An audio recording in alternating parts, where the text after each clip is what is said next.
All right, so let's take a look at our second to last section for the week, which is 5.5. And that's on what we call dot product. So the dot product is one of the ways you can multiply two vectors. Notice I said one of the ways. Normally when you think multiply, if I gave you two numbers and I said multiply them together,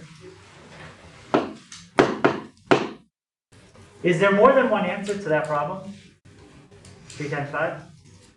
No, it's 15. When you multiply two numbers together, there's no confusion about how to do it. Right? There's one answer. Well, when you multiply vectors, there's two ways to do it. One type of product you can do with vectors is called a dot product.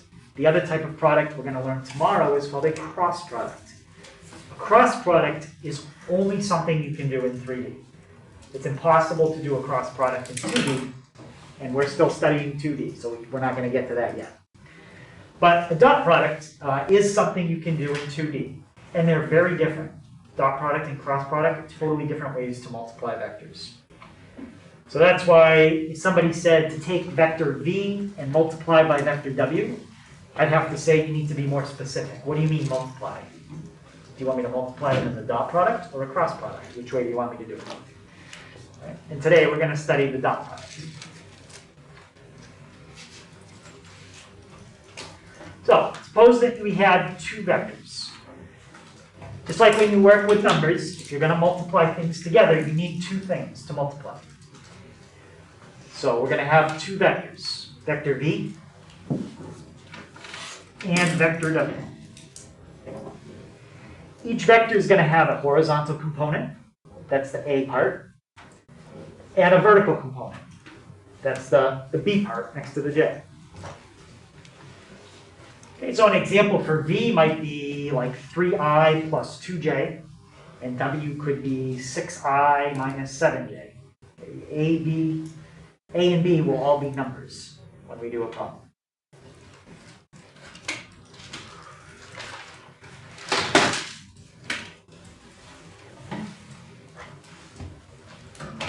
So I just said that. Those will all be numbers.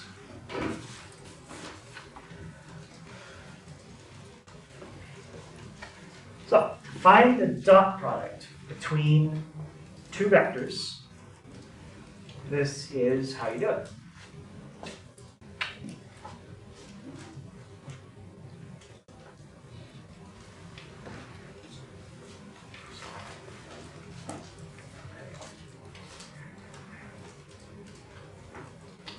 So to find the dot product, take the horizontal component of the first vector, take the horizontal component of the second vector, and multiply them together. Then you're going to add to that the product of the vertical from the first vector times the vertical component from the second vector.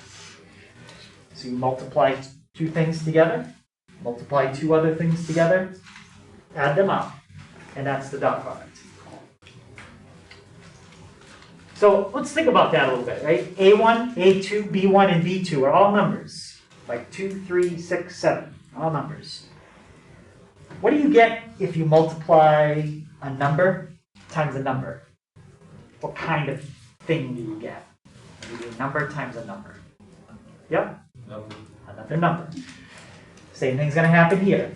A number times a number gives you another number. You're going to have a number plus another number. What do you get if you add a number with a number? You get another number.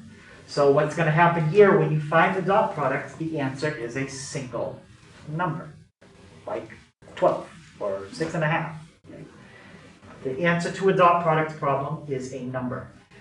What does that number mean? We'll talk about that in a little bit. Okay, but let's just practice finding the dot product. So here's two vectors, 2i minus 3j, and 5i plus 3j. And I want you to find the dot product. Now, one thing I should have pointed out that I really didn't here is this symbol. That's the symbol for a dot product. They want you to find a dot product of two vectors. You'll put a vector, a dot, and then another vector. Normally when we have numbers, what's another way you can do multiplication, or what's another way you can tell someone you want to multiply besides using a dot? In this case, you have to use the dot. But there are other ways when we're dealing with numbers, yeah? Cross. Yeah, cross. Don't use a cross. That's totally different. A cross is what we call a cross product. We're going to learn this tomorrow. That's a totally different thing. It's a thing, but it's not what we're doing today. Okay, so cross product. Another way you can show multiplication is parentheses. Don't do that with vectors either. If you want to multiply vectors, you have to use the dot. That's how people know it's a dot product. All right, so let's find V dot W. Okay, so remember the pattern. You're going to multiply two things, plus, and then you're going to multiply two other things. And notice I did exactly what I told you to do. I put the dot to show that I want you to find a dot product. Now, the calculation is just arithmetic, so if you want to use parentheses for that, that's fine. I'm going to have two numbers multiplied together, plus two other numbers. Anybody tell me what the first two numbers are going to be in parentheses there? G? 2 and 5. Good. We're going to have 2 times 5, the horizontal from the first one, and the horizontal number from the second one. And how about in my next two parentheses? Yeah? 3 and 3. I like the 3. That's good for this part. That is the second from the second vector. But what's the vertical part of the first vector?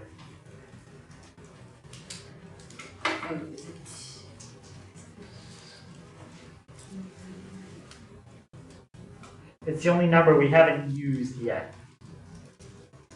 But it's not a 3. Negative 3. Yep. And that negative is important, makes a big difference when you do the dot product. So always take the sign that's right to the left with the number. Okay, so that's a negative 3. All right, let's do that out. Lacey, what's 2 times 5? 10. 10. And Dom, negative 3 times 3? Negative 5. So that's really going to become subtraction instead of addition. And Raymond, 10 minus 9? 1. So the dot product of V and W is 1. Okay, let's try something a little different. Let's try W dot V.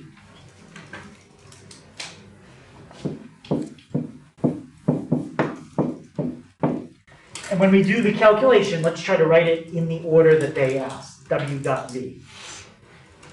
So what's going to be the first two numbers in my parentheses now?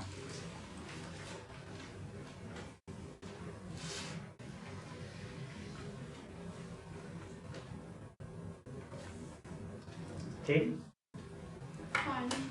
5 and 2. Take the horizontal component from the first vector times the horizontal component from the second vector. The first one is W, the second one is V. And how about, Colby, what's going to be my next two numbers? 3 and negative 3. 3 and negative 3. And Jacob, what's the dot product there? Still 1. It's still 1. So we got the same dot product. What does that mean? We talked about this earlier in the week. V dot W and W dot V are the same. So that means the what property works here? Yep. Is it commutative? Commutative, yes.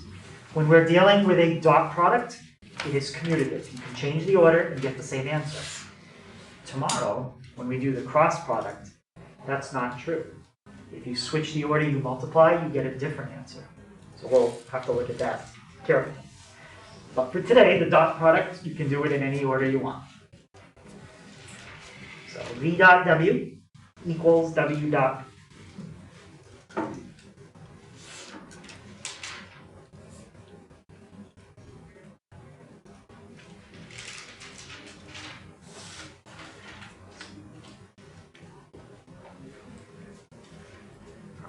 Let's do another one. V dot V. So this means we are dotting the vector V with itself. It's like multiplying a number by itself, like 5 times 5. So we're just using the same vector twice. Calculation, we're going to set it up the same way. And in case we need that vector again, what was it? 2i minus 3j.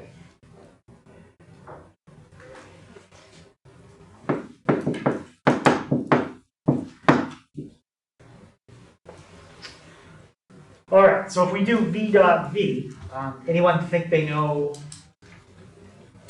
what the first two numbers are going to be in parentheses?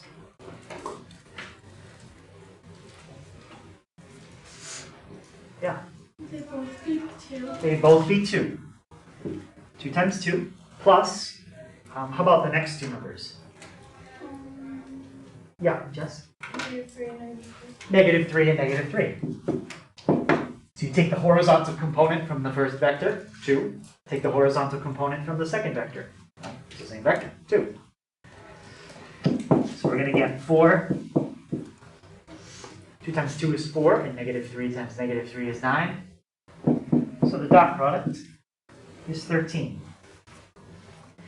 Now, 2 times 2, what's another way to write 2 times 2? Since you're multiplying the same number by itself. Yep? 2 squared. It's really like 2 squared. And -3 times -3 is -3 squared.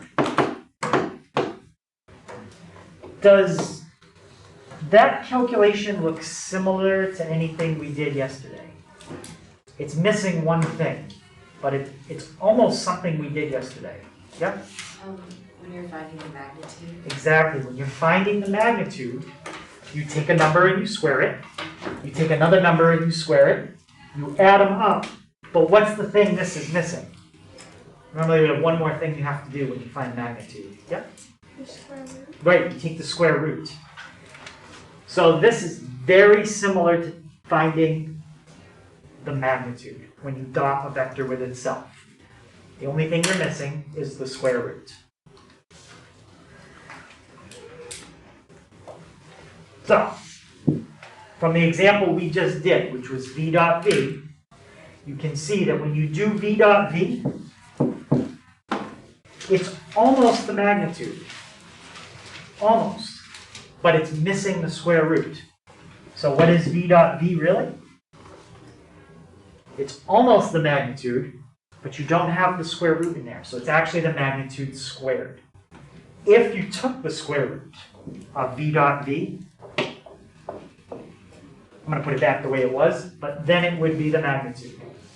So dotting a vector with itself gives you the magnitude squared. Okay, it's missing the square root.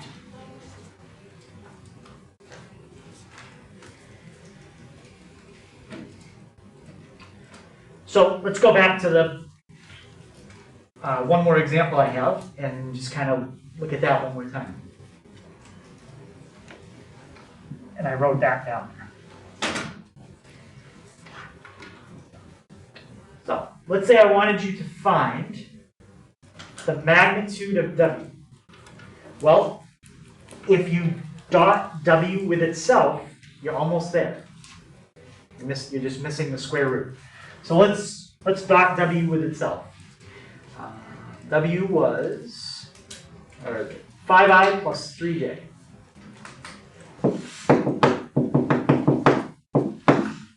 So if you dot W with itself, you're going to have 5 times 5, which is 5 squared. You're going to have 3 times 3, which is 3 squared. And then you're going to add them up. It's 25 plus 9, which is 34. That's the dot product. If you want the magnitude of W, take the square root of that number. That's the only step you didn't do. Okay, so any question on the connection between dotting a vector with itself and the magnitude? So dotting a vector with itself gives you the magnitude squared because you didn't take the square root.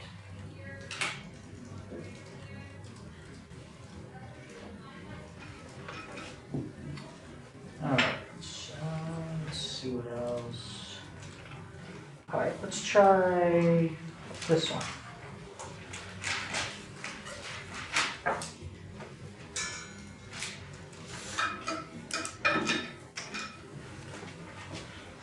So we have the vector 2, 6, and we have the vector 0, 0. What's going to be the dot product for those two vectors?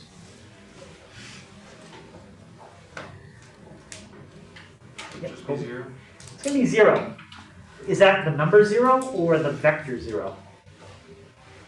Is the number 0? The number 0, right? Keep in mind, when we do a dot product, I tried to explain that it's a number plus a number, which is a number. So the answer here is the number 0. Different from what we did on Monday when we had the vector 0 for some answers. Completely different. Okay, but the answer here is 0. And when the dot product between two vectors comes out to 0, that's special, and we'll talk about that in a little bit. Okay, but that's something special. Any questions why it's 0?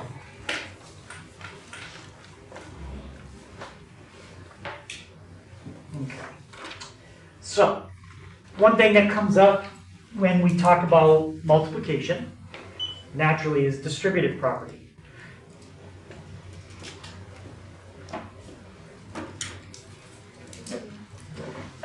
So the question here is, can you do distributive property with this type of multiplication? And the answer is yes. Distributive property works fine. So you can distribute the u to the v as a dot product, plus, and you can distribute the u to the w as a dot product.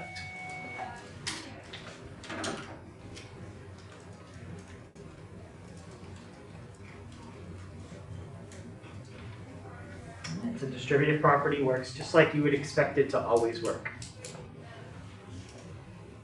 Any question on that? Most of the time, if I was doing a problem, I find it easier to add two vectors together first. So I would probably add the two vectors together and then do the dot product. If you do it the way on the right, you're going to end up doing two dot products because you distributed it. I think that might be a little bit more work, but it's equivalent. You can do it either way. All right, so what is the dot product really used for? Well, if we have two vectors, like this one and that one thing that we can try to find is this. What is the angle between them? And when we talk about the angle, we're always talking about the angle less than 180. Technically, there's two angles. There's that one, and there's that one. We're never talking about the red one. We're always talking about the one that's inside, not outside the vectors. So, how do you find the angle? Well, the way we find the angle, it's going to be using two things that we've already learned. You need to know the magnitude, and you need to be able to find the dot product. Okay? Two things we know how to do. That is the formula that will give you the angle between two vectors. So that formula says the cosine of your angle equals the dot product in the numerator divided by the product of the magnitudes. Magnitude of u times the magnitude of v.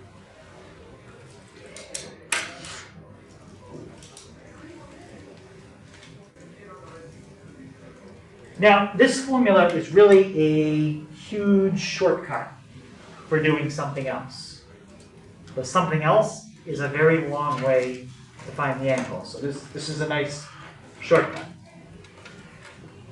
But I want to kind of give you an idea of how much time this formula will save you. I'm not going to go through a full problem the long way. We're going to use this. But I want to kind of show you what it would look like if you didn't know this formula. You don't need this formula. You can do it without it. In fact, you have enough information with what I've taught you this year. You should be able to find the angle between two vectors without using this. It wouldn't be fun, but good. So let me put up this.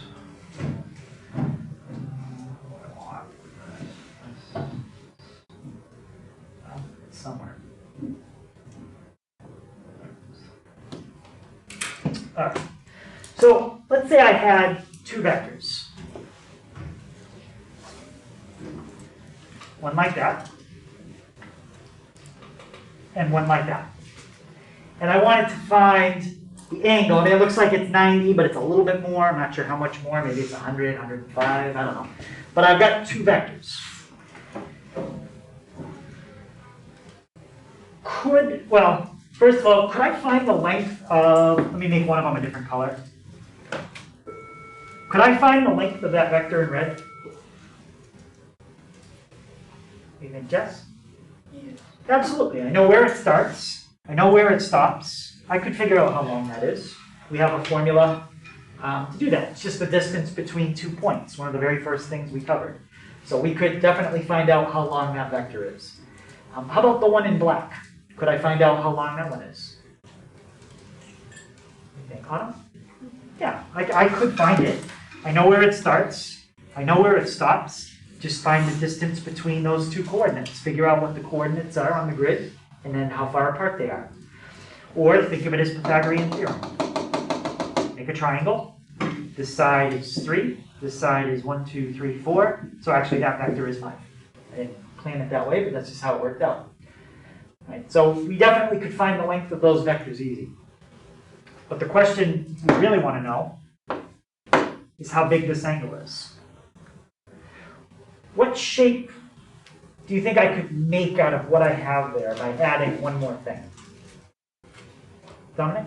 Triangle. Yeah, we can make a triangle out of that. Right? There's my two vectors. There's a third side. Could I figure out how long that side in blue is if I wanted to? Yeah, I know where it starts and I know where it stops. Again, I could find the distance between those 2 points. So I could find the length of that side, I could find the length of that side, and I could find the length of that side. I could figure out all 3 sides of that triangle. This is a side, side, side triangle. And we studied those a couple weeks ago. Does anybody remember what law we would have to use to find an angle in a side, side, side triangle? It's the same law you use for side, side, side and side angle side. We covered two laws in this week. It's the second one we covered. Dominic? Cosine. Law of cosines, exactly. This is a law of cosine development. So all we have to do, since we know all 3 sides, is use the law of cosines, and you can find any angle you want. The one we would be interested in is the green one. But that's a lot of work. Right? You're going to have to find all 3 sides. So that alone is probably going to take, maybe 40, 50 seconds if you do it real quick. Then to plug it into the law of cosines, there's probably 5 or 6 steps there. If you really know what you're doing, you could probably do it in a minute if you're really fast. And then you could get the answer. But either way, it's still going to take me about a minute and a half. And if I'm doing this on a test, there's so many steps in it, I'm probably going to want to double check it. Well, instead of having to go through all that, we don't have to use the law of cosines. We can use this formula. But maybe that gives you an idea of why this is in it. The reason we use the cosine function is because the long way to solve this uses the law of cosines. So that's where this formula is coming from, the law of cosines.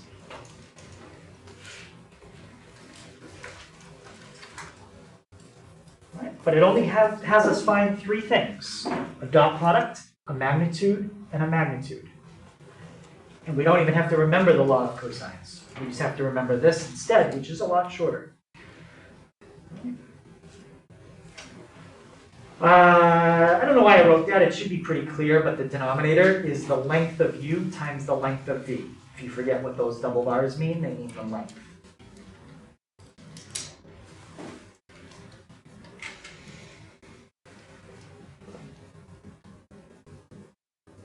All right, so here's two vectors, 4i, and what I'll do is I'll sketch them. Let's get an idea what they look like and maybe estimate what we think the angle is, and then we'll go through and find it and see if our estimate matches. So we've got 4i minus 3j. What's the most common place that we draw a vector from when we're drawing it? Jake? The origin. So let me just draw that from the origin. 4i minus 3j. So 4 to the right, 3 down. There's 4i minus 3j. Okay, next vector, 2i plus 5j. 2i plus 5j. And the goal, what we're trying to find is this. How big is that angle? Okay. So when you look at that angle, does anybody have an estimate how big they think it might be? Yes? 100. Yeah, maybe 100. It's definitely bigger than 90. I think it would be easier to see that it's bigger than 90 if I did this. And I just move that off, and then if I can rotate it, so one of the sides is horizontal, you can definitely see that the other side isn't straight, right? It's not straight up, it's tilted a little. So maybe around 100, that's it, 105, I don't know, let's see. So if we get an answer that's like 200 or 300, then something's wrong. It's definitely not that big. Okay, well, let's start with the dot product. Okay, Katrina, can you tell me what are my first two things I multiply to get the dot product? Yep, 4 and the 2. And Vivian, the next two things? 3 and 5. Negative 3. Yep, negative 3 and 5. And when I do that out, Dominic, can you tell me what the dot product is?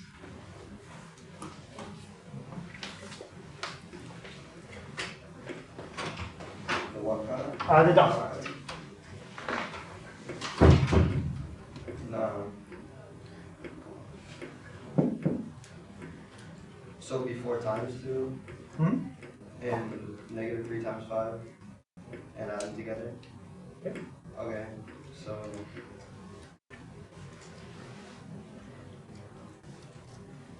8 and negative 15. So, yep, 8, take away 15, which gives me, 7. well, negative, Negative 7. yeah, negative 7. All right, so there's my dot product. Okay. The next thing I need is the magnitude of u. So what I usually do when I have to find a magnitude is set all this up. Because it's going to look just like that. And now just fill in the two numbers. So Olivia, for the magnitude of u, what are the two numbers we're going to fill in?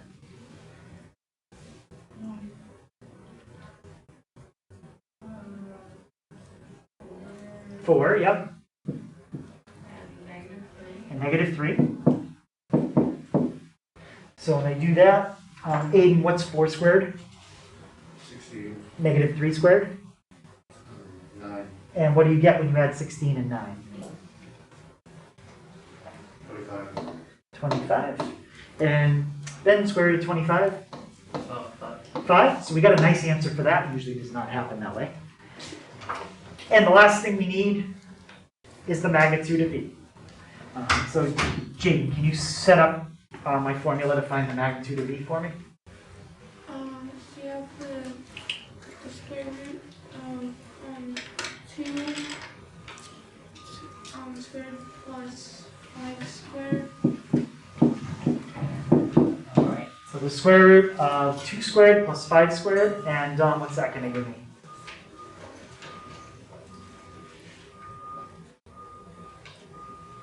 Square root of 29. Square root of 29. Even if I could reduce that, I'm not worried about reducing it. The reason? That's not the final answer. That's just something I'm going to plug into a formula. So I'm not writing that down as an answer on the test. I don't care if I reduce it or not.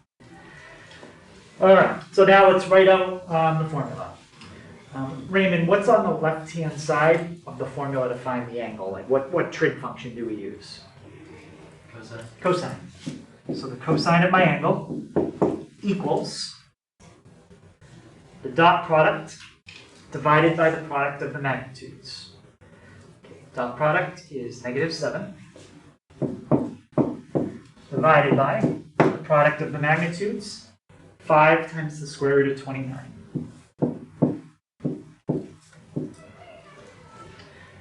Now, I'm not even going to do any of that out. I'm just going to leave it.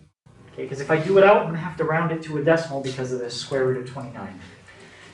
All I want to do is get theta by itself. So, we've talked about this before. This is your variable, and it's the argument to a trig function. So the only way to get a variable by itself, if it's an argument, is to cancel out the function that it's an argument in. How do we cancel out the cosine function? Done? Inverse cosine. You have to take the inverse cosine on each side. So you do it on the left. Remember, there is no multiplication anywhere on this left-hand side at all. When you take the inverse cosine, cancels out the regular cosine. And take the inverse cosine of all of that. And as long as you're careful with your parentheses, you can type that whole thing in one step. And this is how you do it. Inverse cosine of -7.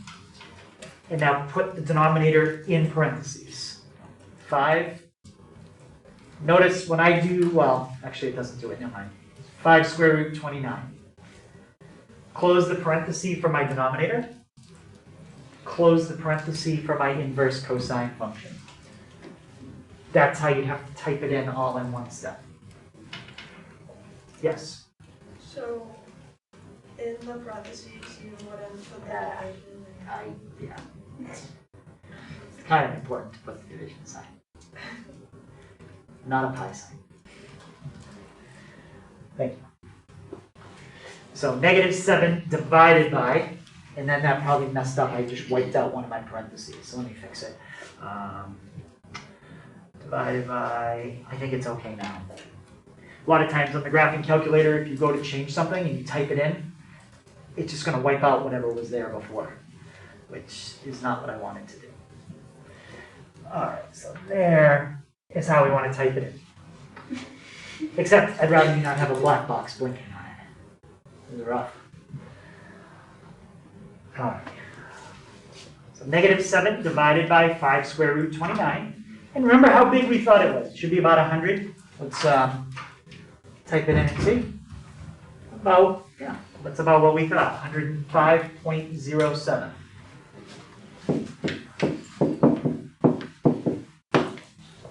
And that's an angle, so it does need a label.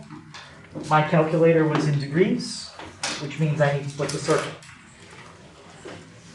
You could also keep your calculator in radians if the question asked for that.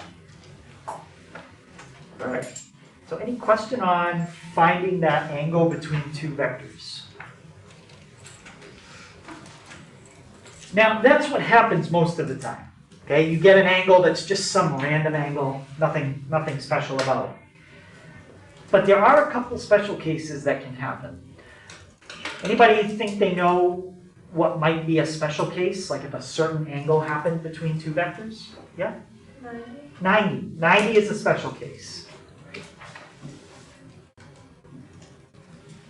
And that's the first one we're going to take a look at. If two vectors are perpendicular, so perpendicular means they make a 90-degree angle, there's a special word they use to describe it.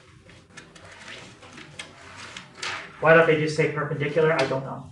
But they use a special word to describe it called orthogonal.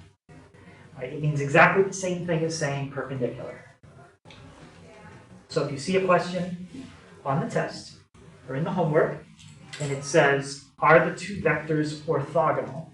All that they're asking you is, are they perpendicular? In other words, is the angle between them 90 degrees?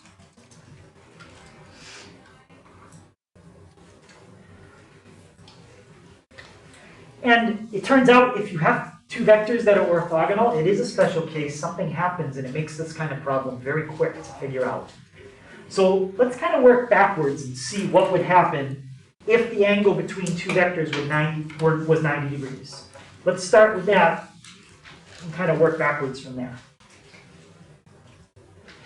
So let's say we knew beforehand we had a 90-degree angle. We don't know what the dot product is, but you'd have a dot product in the top, and then you'd have a product of two things in the bottom. Again, I don't know what they would be, but it would be a dot product in the top, and it would be a product of two magnitudes in the bottom. Well, let's simplify this left-hand side and see what happens. Cosine of 90, 0. So if you have an angle of 90 degrees between two vectors, the entire left-hand side is going to turn into a 0. So now you have 0 equals a fraction. What's the only way that a fraction can ever come out to 0? Or if you divide two things, how do you get 0 as an answer? Yep? The numerator is 0. If the numerator is 0. Doesn't matter what the denominator is. If the numerator is 0, that's going to force your entire fraction to be 0, which would mean you have an angle of 90 degrees. So the shortcut to figure out if two vectors are perpendicular is check the dot product, and if it comes out to 0, you're done. It means that they're automatically a 90-degree angle. So, if two vectors, that's the symbol for perpendicular from geometry. If two vectors are perpendicular, then it will mean your dot product is 0. Don't have to worry about finding the magnitudes at all.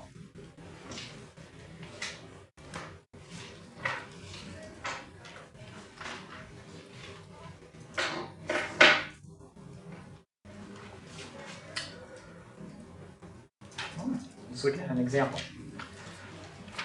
So this question is just using a symbol instead of words. It's asking you if the two vectors are orthogonal.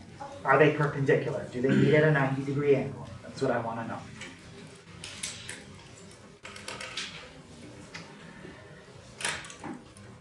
All right. How about, Angie, what would be the first two numbers I would multiply together when I'm finding my dot product?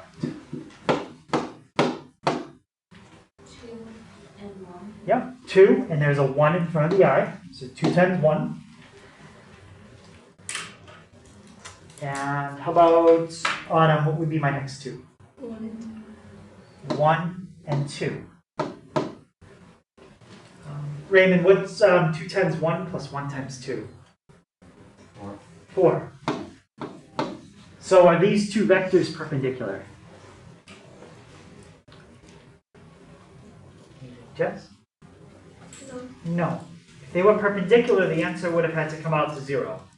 What is the angle between them? Well, that I don't know. I'd have to go through and do the whole problem. But I do know they are not perpendicular. Could anybody tell me one thing? You're only allowed to change one thing. But one thing you could change here, and it would make them perpendicular. And there's more than one answer.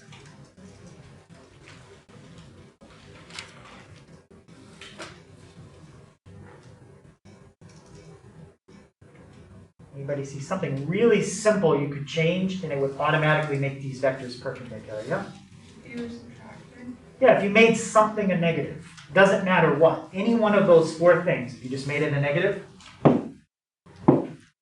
now you've got -2 plus 2, which would be 0. All right, so if any one of those was a negative, it would be perpendicular, but it's not, so they are not perpendicular. All right. And the other special case, which kind of already just showed you, is if the vectors are parallel. Okay, that's going to be the last thing. What do you think the angle would be between two vectors that are parallel? Perpendicular is 90. That's that's pretty straightforward. How about parallel? Tom? Would it be 180 or 0? Yes, it would be either one. 180 or 0. If you're like, well, wait, what does that mean? So an angle of 0 between two vectors looks like this. Those two vectors have an angle of 0 between them. Right? They're not rotated from each other at all. They're right on top of each other. That's 0. 180 would look like this if you start them at the same spot. That's also parallel. You can think of it if you moved it here, they would never cross. But they're pointing opposite directions. That's why it's a 180-degree angle between them. So either way, you would get parallel, 0 or 180. So let's take a look at that. And let's see if we have a shortcut. Let's look at the first case you said, which was 0.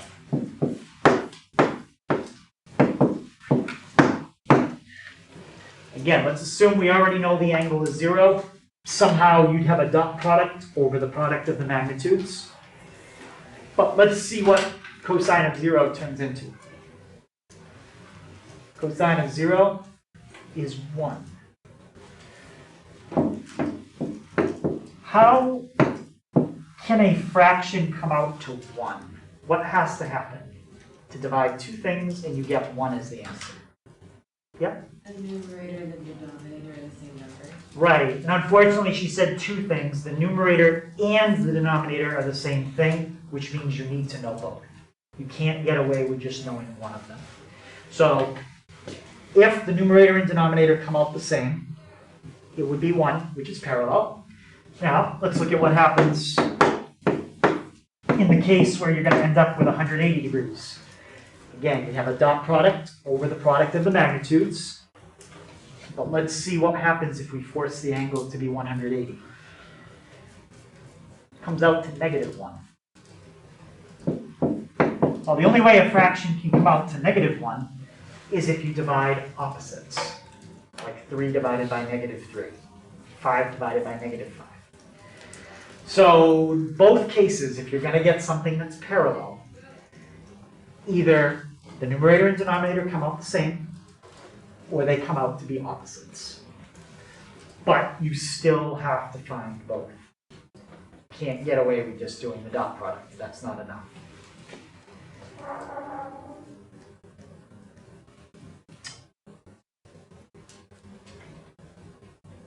All right, so let's try.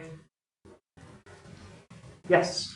So if you're just trying to find if they're parallel, does it not matter what the signs are as long as the digits are the same?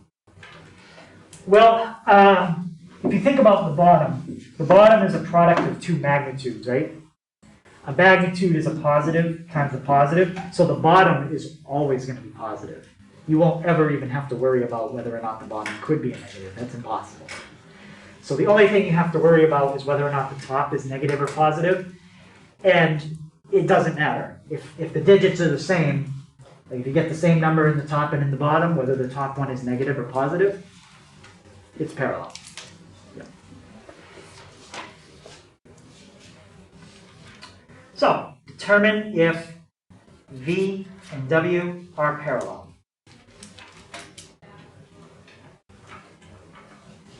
Now, what I might do, I didn't do in this question, but what I might do on the test is I may ask you, if they're parallel, tell me which angle they are. Is it the 0 degree case or is it the 180 degree case? It's both parallel, but I may want to know which one.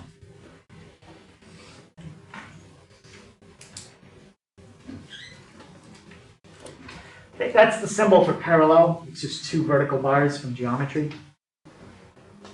But on a test, I'd probably just write out the word parallel so there wouldn't be any confusion. All right, so let's start with my dot product. Lacey, what's going to be the first step to finding the dot product? Say it again. 20 times, did you say 4? Yeah. Yep. So 4 times 20. And Jacob, my next step? be 5 and times times 25, negative 5 times negative -5 25. times -25. So that's going to give me 80 plus 5 times 25 is 125. And Autumn, what's 125 plus 80? 205. 205. So I know the numerator is 205. There is a question I could answer right now. Are these perpendicular? No. If they were perpendicular, that would have had to be 0, and this story we're done. Okay, but they're not. So, are they parallel? We don't have enough information. Okay, let's find the magnitude of V.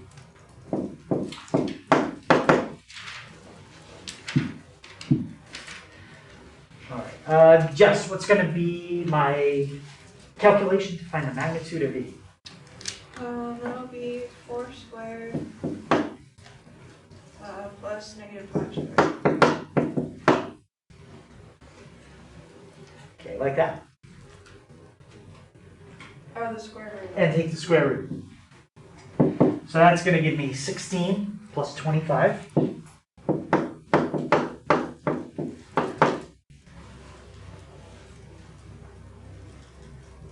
And 25 plus 16, Katrina gives me how much? 41. 41. Again, even if I could reduce that, I'm not worried about it because that's not a final answer. It's just a piece of information I'm going to plug in. Right, and Ava, how about magnitude of W?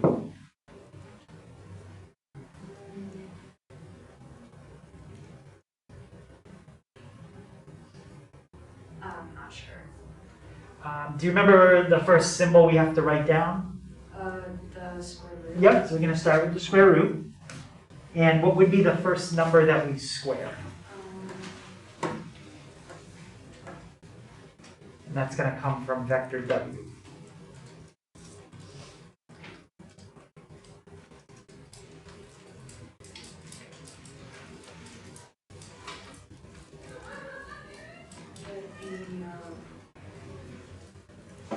So here's the V and the W right there.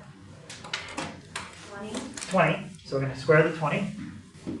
Plus, and what's the next number? Negative 25. Negative 25. All right, so we got that. So let's see, 20 squared, that's going to be 400. And 25 times negative 25 times negative 25 is 625. So that's the square root of 1025. Okay. Now, we're not really going to need to use inverse cosine. All we care about is, does the numerator come out the same as the denominator? So we know the numerator is 205. If you want to write it down, you can write it like this, but we're not really going to need to go through it.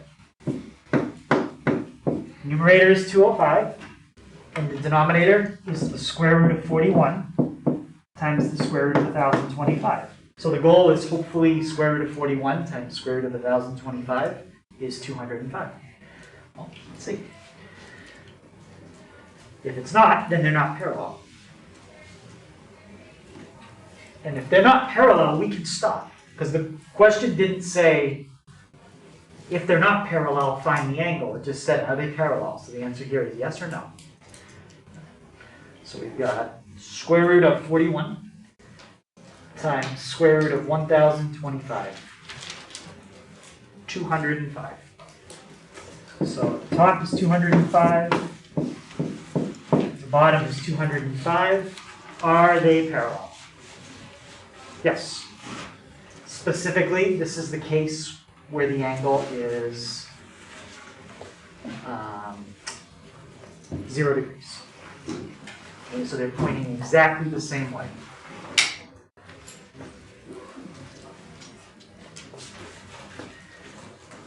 So here is yes. They are parallel. All right, so at this point, we've done everything we're gonna be covering in 2D. Tomorrow, we're gonna look at 3D, and 90% of what we do is gonna be the same stuff again in 3D, but it's all the same. Dot product in 3D, finding an angle in 3D, all the same. The only thing that'll be new will probably be like the last 15 minutes, and that'll be what we call a cross product. And that'll be the last thing we go over. All right. So, homework tonight, make sure you copy it down from here because I did change it from what's in the video a little bit. It's 352, 7 to 17 odd. And each question has 3 parts. Part 1 is find the dot product. Part 2 is find the angle. And part 3 is to tell me whether or not they're perpendicular, parallel, or neither.